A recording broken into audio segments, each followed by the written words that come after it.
Bushouders van de verschillende trajecten die zijn er hedenmiddag getogen voor het gebouw van de congreshal, waar ze in feite aandacht vragen aan de regering voor de steeds nijpende situatie bij de bushouders. De bussen die zijn al langer dan 3 weken in de garages en ook nog de subsidies wat nu de bushouders denken te zullen krijgen, daar wordt er bitter weinig gezegd door de overheid. Vandaar dat zij getogen zijn naar het onafhankelijkheidsplein om zo aandacht te vragen aan de regering. We spraken met verschillende bushouders die aangeven de reden van deze actie. Als u zich even voorstelt. Mijn naam is Zegman, Fabian. Ja, heer Zegman, wat doet u hier? Nou, ik ben hier als bushouder. We zijn naar hier gekomen omdat we zitten met heel wat dingen nodig.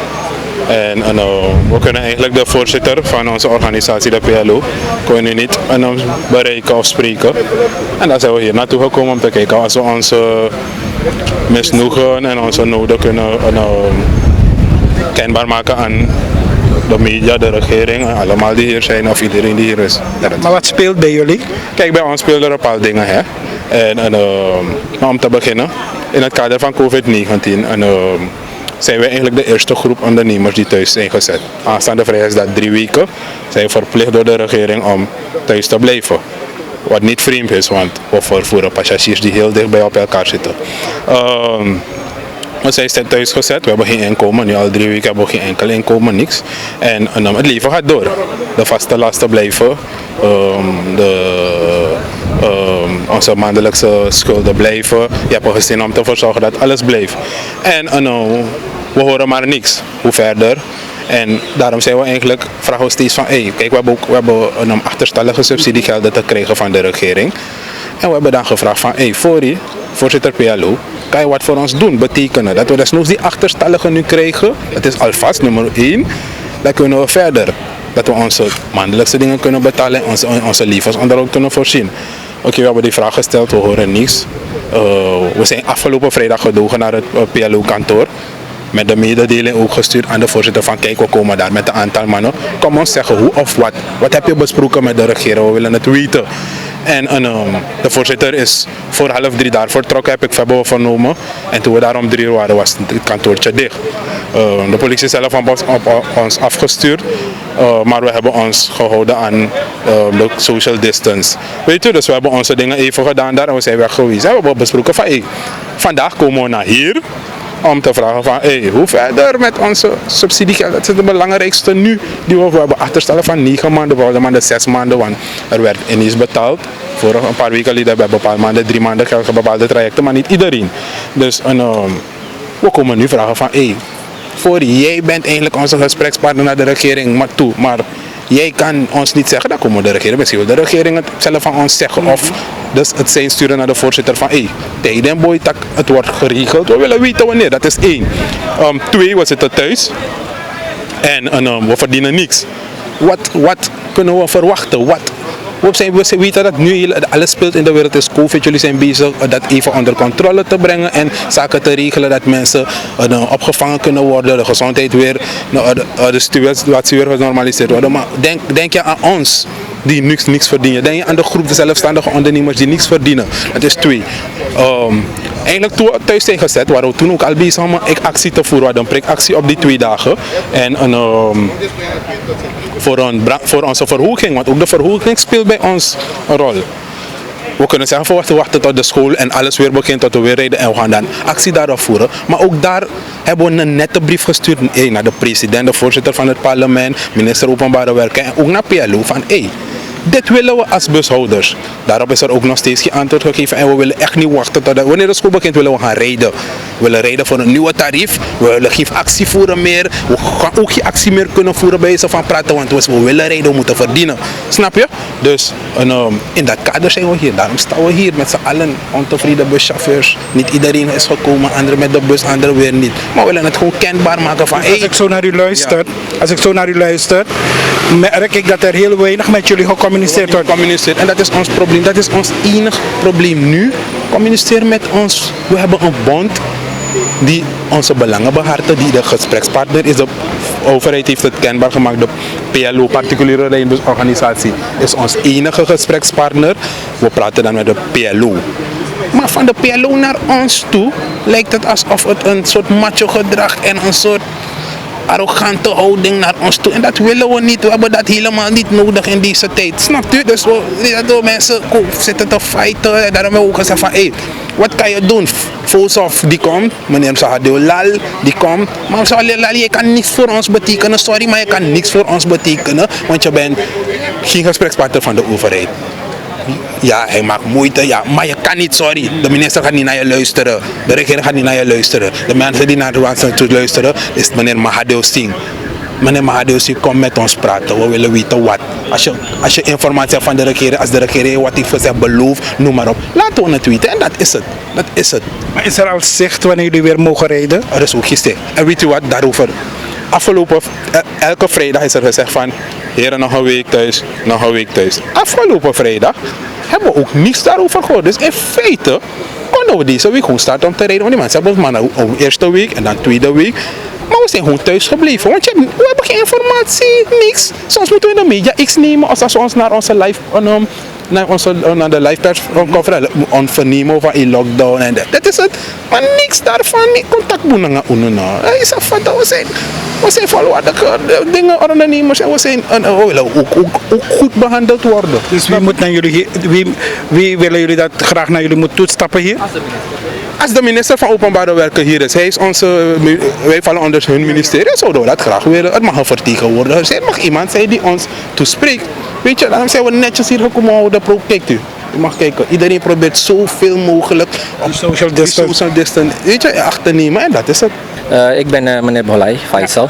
Meneer Bolai, ja. Ik ben namens de bushouders hier, ik ben ook een bushouder, dus ik voel me aangesproken om hier te zijn.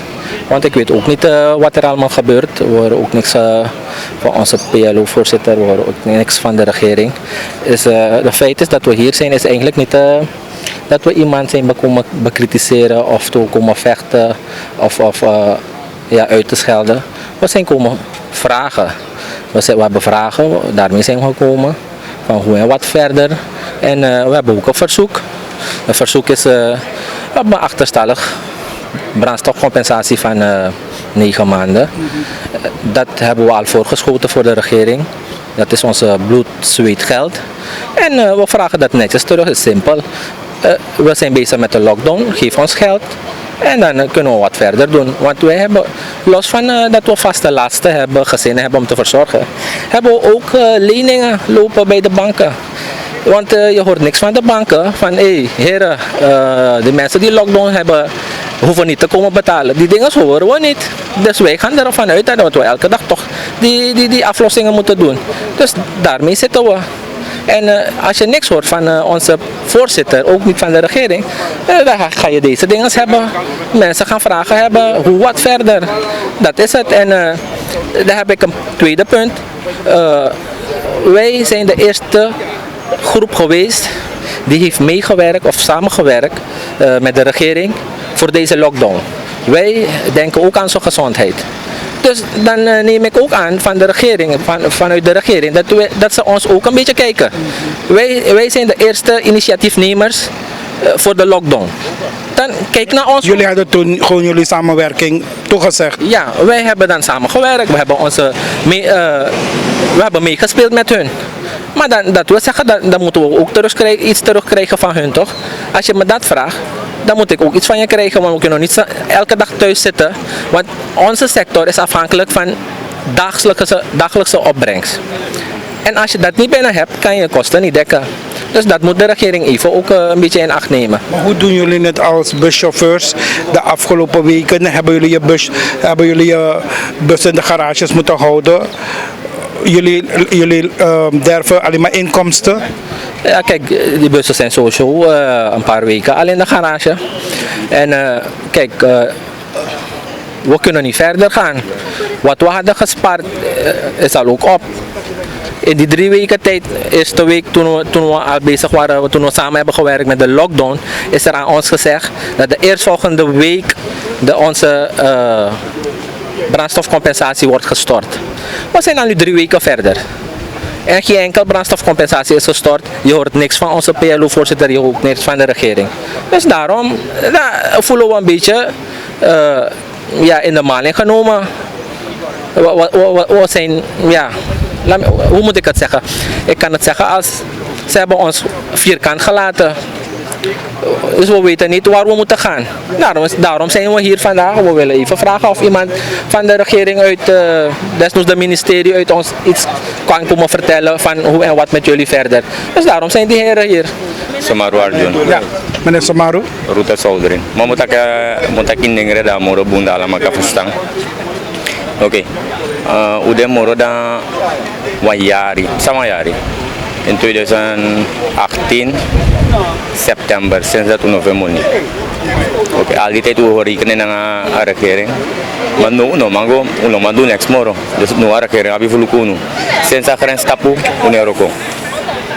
Semua pai unu fasta lasta, wapai mafpai, wabu kasen fudrai. Dus umyang. Dus aan dat we actie regering, iva regering kaduan sangi unu. Maar sa uwan jere precies van regering? Dus de achterstaande man bij unu. In één keer. In één keer doen ano pis want lugo ya to gona PLO ay tegi unu ga TCT senu ga PLO. Vroeger unu be abde probleem dat te bigiwa fu Soudrin nikeri be sani. Maar sinds as ma konde de unu no mai controller. En no de mai fenta kunerei. If unerei da fa wap sani pede manka goluku de camera bil welai we tanken na wel gelegen alamanteng fu gwena nikeri en fu drivers tanken na Abdul service station. Dus de president de mankango fu luku if werkelijk smaire of manere. Maar jullie buschauffeurs refi olanga junorei? Mi sama mu sinds de man tap den grens unerei. En je hebt daar inkomsten? Mi naam no inkomsten. Dus aluku tak if next no de da fu furum go furu. Maar go furu abu mata bangi ligi basa go furu dape. Maar de man sampai bawa ka bangi de mai bawa kan ligi bangi no de. Wa next no ding na mi denk tak na de build one tanda de belum pot. Plus wa bon probleem. Jaren tu go na probleem disi. Dis na apart fa sana fu de Guyana bus. De mai konja de mai jansunu. Tewe taki de mai fentak ai de mana NDP man de mana bauta man. Maar niks gebeurt. We moesten pakasan aan Usrevi. Want aantal jaren geleden als is bij gebeurd ba. Pe abus mi bij betrokken maar riding. Uwa pers. As stop gewoon. Want midden gewoon 1,5 maand abus stop. Maar nu als go door baka. En Kanawaima de man dat hij event taki. De man is aan Hilux. Nog een bigi international airport Alexandre. Drape, we hebben een probleem toe, omdat if you go Sandre, je hebt een wagentje daarbij en je hebt dus maar een koffer. Maar zo doen we hebben dat niet. Dus dat is mij forceer naar de bagage. Dus we actie aan regering aandacht voor Sandre toe. En luku orang ngau ray daarbij. Utang de daarbij maar manager, ik ken kita manager. Bien vindt dat je regering moet geven aandacht tapasan dat toe. Ino kan gote kwama say ruko na solan say kabagba pot manager fuasan en daarom ad die voetide akon rijden. Hebben jullie al erover nagedacht als bushouders hoe jullie in deze periode van COVID-19 wel jullie diensten zouden kunnen verlenen aan die gemeenschap? Toch wel. Dus ik denk we maar rijden. Dan een systeem zou man pot voor 1,5 meter go met 2 meter. Bus no maar doen. Uno maar doen aan dat en uno lek bushouder of chauffeurs. Uno na de eerste man zou besmetten na systeem. Wat we gaan naar money om we takken de passagier. Is dat beter? Ano lek de bus bradi kotaki abrite van bus na 1 meter tak denk je nou. Even maar moest doen 1,5 meter neuro. Dus eigenlijk nou, boem zei dat de matapa abus systeem, maar atrasina na deel van dat die uno het aan zo'n ronya no egi subsidie money zou op na demang, money zou unschrift op na demang zou uroko. if lanti be juna money dat want taki ube de gehol po de uka lifa wis wa mun tu mun nga asanati dus if de mal wis de mal lame wa mula nga unu kang motor ita system want no afisa president ay take up gi de casino holders dat des mautan sondro nyama for mama is na first na amane lugu dat abbe sector bigi moro le casino holders en ulang nga kesentu abipching alasande onderhou las ome money tap de bus lugu no de abigi problem sa ulek bus holders gono de direct de battery disi klarik ba no de klarik ba de battery Unereng strip klarik to dat want ik to starten baka 3 wiki de battery dat no bumura eerste investeren so do direct na tap de battery Ano ba ang battery no? 1200 SRD amoro bung kopuang na 1200 de ket na nga de tram model na sa 1200 da ikan berikan dat na ektes kado welay no de ala fasi En sana dagelijkse verlies zou een bushouder leiden no? ikatak tapa bedrak so euro ko 200 SRD dus no na nga di fala mo horen tapa 200 en na di fala si sondra di fala si abetan tapa 200 dus ikatak na enkumo na ti en na 200 disi Fudoro na eerst en de beste supermarkt aan money die ziek ba. Dus bijna $2 of zo. Bijna air money at her dax opbrengt zo weer meki. Ik bad direct in one day. Dus hoe de genoeg zak voeren ko aladino zo. Une hora de boven water. Dus je tegen vice-president aan de casino werkers, medewerkers waar dem luko ook to buschauffeurs dan atratras maar dem luko ook to. Juist. Luko uno lek bushouders. Uno urok ook ba uno ap money na demang. Uno nekis maandelijks. Luko olanga de mij duur. Altijd sinds de man potas aan een probleem. Daarna 9 maanden, daarna 1 jaar. Nooit de man halas kade dis in. Dus nou, if we bevinden money disi, dat want aki u kan horen wat moet doen gewoon. U kan libina nga money disi. Dis na uno money, ano lanti ay gunu money. De trama na de bedrijf ay tampay den suma, maar uno na lanti mustay pay uno doro. Want dis na uno money, u negosyo ko money na lanti, uno wan u subsidie money sa u ap na de man van 9 maanden in 1 keer de man payu. En anom go via voorzitter tuwati, a voorzitter strefita u go da peli isyo lang a wepinak bala. Ta voorzitter ook kisen dat a man serfo dry 1 week nga 2 week am de ko ordelijk. If ala bus man musma kise a check 1 day. Maar meneer Mahadeo sing effect go no? Tanga no mine siya matap no aksiera na uno ay na uno lek bushouders ay kom op yere. Na uno ay kom wat nooit meer maar de voorzitter ay duwan sa nif kon communiceer na nga de bushouders. Asan dat ne gebeur. If afsana want to mano mo. De rest max sticker. Is dat toch? Ik de rest max sticker dat heeft sanga maar de sing. Dat de mas ne konta pa voorgrond, maar te desa no operati dat de mau de eerste en de bas de mau profiteer fu ala desani. Mine kontak baka metak lek fa desande. Da ya pa herklikje dape. A herklikje om a PLO, de mai suku fu busvergunning, dat de mai suku de belang, dat unu max sticker. De man sabi dat dadelijk de mij Biden suma om de mij kies busvergunning. Dus wist de map druk bang afo, de mij kies etemoro. Dat na twee geld voor de man. Maar dat zijn makkelijk buschauffeurs we dan horen bestuur dat die. Dus uno pura bestuur, uno de dia bestuur de mati. Uno awora kanga de ma uma poto new bestuur no. Uma skoifi ala de ma uma poto new bestuur. En je shifa sango wan new bestuur ba de man estera mana titok. Maar no word druking. De man mus amati no au go namens uno. En dat is wie? Dat is Sahadeo Singh. Ja, maar Deo Singh dat is Sahadeo Singh. O lukusa ko ay da bus. Maar Deo Singh dat ay kiruk ba? No Sahadeo Singh wo pot gafes sino. Ja, want da uno mamoro. Mek tu bonde da altijd wan sanede. Lek fa oppositie na coalitie di na parlement mek tu bonde da asa ilfo we kaide. If wa mano mode da mai denki amana gado. En uno wana san dat ti demoro. Daarom we kom op gi recht. En ja, Surinaamse natie toe. Want de corruptie, alles maar de werkers, die alles maar weer teken op no de. Wij bushouders vandaag bijeen zijn gehaald door de jongens onderling zelf en wij ook benaderd zijn geweest als organisatie aanwezig te willen zijn in het kader van de achterstallige gelden die maar niet overgemaakt wordt voor de bushouders. Het gaat erom die 9 maanden brandstofcompensatiegelden voor een deel van de bushouders en een deel heeft 6 maanden geen compensatiegelden ontvangen. En het is in deze dat de bushouders nu zonder inkomen zitten. De chauffeurs hebben ook geen inkomen en er is een brief geschreven naar de president toe, naar de minister van OWTC, naar DNA-voorzitter mevrouw Simons en ook naar de organisaties toe. Maar er komt geen enkel gehoor en geluid vanuit de kant van de regering. En de bushouders, ze zijn nu bezorgd en ze weten niet voor hoe lang de lockdownperiode nog voorgezet gaat worden. En men heeft eigenlijk geen inkomen meer en men wil dat de gelden toch nog overgemaakt kan worden waarop wij recht hebben. En dat je dan de periode die nog aan zullen komen, dat wij dan een beetje kunnen overleven. Want u weet, bushouders, oké, die bushouder is een ondernemer, maar die chauffeurs, dat zijn allemaal husselmangs. En deze jongens leven met de dag. En iedereen heeft sociale lasten. Je hebt huishuur, EBS, SWM en je hebt ook de verzekering die je moet betalen. Dus men heeft geen inkomen en men weet niet hoe verder ermee.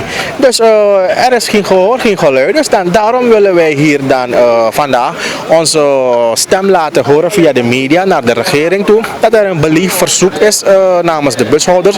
Dat men moet luisteren naar de wenselijkheden van de bushouders. En dat er ook een sociale vergoeding indien bewerkstelligd kan worden in die lockdownperiode. Dat is voorgesteld 500 SRD per dag, waaruit 350 SRD voor de bushouder en 150 SRD voor de chauffeur.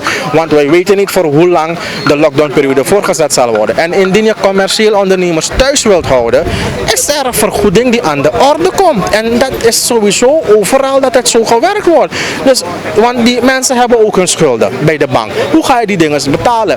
Dus men moet daarmee rekening houden. En wij vinden ervan dat de regering in deze verzuimt om aan de verplichtingen die hoog nodig is voor de bushouders, om dat te na te leven. Dus dat is het bezorgdheid dat wij vandaag hier zijn. En we willen onze stem laten horen. En dat is gedaan. We hebben hier ongeveer 70-tal bushouders. Dus we weten niet hoe verder. Bushouders worden niet aangehoord door de organisaties zelf. Dus daarom is er dat de jongens hier vandaag zijn. En ik hoop dat er met spoed werk van zal gemaakt worden vanuit de kant van de regering. En dat men de samenleving niet moet onderdrukken. En er is ook een tariefscalculatie gepresenteerd. En dat men ook nu ruimte heeft om daaraan te werken. En dat alles voor te bereiden, zodat bij de hervatten van de diensten straks, dat wij dan die nieuwe tarieven kunnen hanteren. Want men heeft nu genoeg tijd om eraan te gaan werken. En hoe dat alles voor te bereiden om bekendheid eraan te geven. Want het zijn terechte calculaties gemaakt op basis van een koers van 2,80. Dus men heeft daaraan helemaal niet eigenlijk veel werk om dat ding te gaan bestuderen en te berekenen. Het is heel makkelijk en het is een aanpassing die we eisen. Dus dat ook dan in deze periode, dat het dan goedgekeurd moet zijn vanuit de kant van de regering. Dus dit alles is zo'n beetje dat zich afspeelt bij de bushouders. En dat er heel gauw een oplossing in dit ding moet komen. En daarom zijn die jongens hier gekomen. En indien er geen oplossing komt, gaan die jongens dan weer hier willen komen. Dus dat is dat heel ding eigenlijk, meneer Dennis. Ja. Maar hopen jullie iemand vanuit de regeringszijde nog vandaag te horen? Dus dat is de bedoeling eigenlijk. We zullen even afwachten wie van de regering hier vandaag aanwezig zal zijn. En indien we hopen dat er een van de belanghebbenden met betrekking tot onze sector, dan als wij die persoon zouden kunnen aanspreken, dan zou het zeker een positief punt zijn. En dat wij daarmee dan onze boodschap gericht hebben kunnen doorbrengen naar de regering toe. Dus we hopen dat er iemand is, maar we weten nog niet wie eigenlijk hier zal komen. Ja, maar hebben jullie, want dat is nou wat van wat aan organisaties gevraagd wordt, heer Sadeola, hebben jullie nagedacht, rekening houden met corona, met COVID-19, hoe jullie wel de trajecten zouden kunnen onderhouden? Kijk, sowieso de social distance is een van de belangrijkste regels bij het naleven van de diensten. En dat is blijkbaar een probleem voor de regering. Want daarmee hebben zij dan ook het schoolvervoer eigenlijk thuis gehouden. En daarom dat ze de aanvang van de scholen hebben ook tot nader orde uitgesteld. Dus met betrekking tot vervoer van personen, ik denk dat we de instructies van de regering gaan moeten volgen. En indien er ergernis in dat ding zal komen, dan gaat de lockdown-periode dan sowieso verlengd moeten worden. En we moeten die regels naleven, want het is sowieso een serieus probleem. Dus niet dat wij geen gehoor eraan willen geven, sowieso. We moeten meegaan met de instructies van de organisaties die ermee belast zijn. Nee, ik vroeg, hebben jullie erover nagedacht hoe jullie passagiers gaan kunnen rijden? Kijk, je gaat niet veel daaraan kunnen doen. Hoe de passagiers normaal vervoerd wordt, zo ga je. Gewoon in volle bussen? Gewoon in volle bussen, ja. Want indien je met 10, 15 passagiers gaat vervoeren, dan het is toch niet voordelig. En momenteel is bijna alle bedrijven, alle organisaties gesloten. Dus het is helemaal niet zinvol eigenlijk ook om met 10, 15 mensen te gaan rijden. En indien de overheid toch van plan is om zo'n werkwijze te gaan handhaven, dan komen er meer kosten met zich bij kijken. Dus dat, indien men dat zou willen vergoeden, dan denk ik dat de ondernemers wel van plan zijn om hun diensten te willen voortzetten. Maar in Suriname, ik denk dat dat nog niet haalbaar is. Dus we moeten gewoon proberen. Kijk, concreet kan ik ook daarop eigenlijk nog niks zeggen, want het is een lopend proces. Hè? En je hebt de organisaties en ik kan niet namens de organisaties mijn zegje gaan doen. Wij zijn bushouders, we gaan die instructies moeten volgen. Weet je, dus social distance is sowieso van belang, maar dat je met 10 mensen, 15 mensen gaat rijden, je bent toch dichtbij van elkaar. Hoe staat het daarmee? Of dan moet je met een mondkap komen, moet iedereen een mondkap dragen tijdens het vervoeren van de passagier. Ik denk dat dat wel een oplossing zou kunnen zijn. Dan moeten wij als bushouders die mondkapjes ter beschikking stellen bij elke ritte. Dus dan, dat je dan daarmee dan zou kunnen voldoen. Maar dat is ook een kosten die met zich meekomt. Dan moet dat ook van ergens uit vergoed worden.